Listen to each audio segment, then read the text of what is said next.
Raspakovka chek. Bugun sizlar bilan Xitoydan kargolari bilan 1 millionga tushgan narsalarimni raspakovkasini birga raspakovka qilamiz. İçinde nima bor ekan? Och.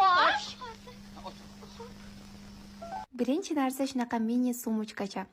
Kachestvalari juda ham yaxshi kelgan. Ikkinchisi shunaqa balyatka, yo'lda sal ezilib kelgan, lekin kiyganda unaqa turmaydi. Uchinchisi shunaqa необычный нежный rubashka. Yubkalar bilan kiyishga juda ham zo'r. Bu krossovkani men juda ham yaxshi ko'raman. Hammasi sifatli va arzon narxlarga kelgan. Shu jinsi menga Xitoydan kargolari bilan 110 mingga tushdi. Nima deb o'ylaysizlar? O'zimizda shunaqa jinsilar qancha?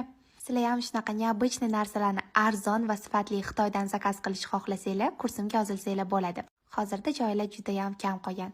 Shunaqa juda ham asal trendga chiqqan tapchka ham kelibdi. Narsalarim ichida eng yoqtirganim shu kostyum bo'ldi. Xitoydan kargolari bilan 120 mingga tushgan. Va shunaqa необычный chexolcha, men chexollarni juda ham yaxshi ko'raman. Ha, bu o'sha Xitoydan kargolari bilan 60 mingga aylangan rubashka. Juda chiroyli kelgan-a.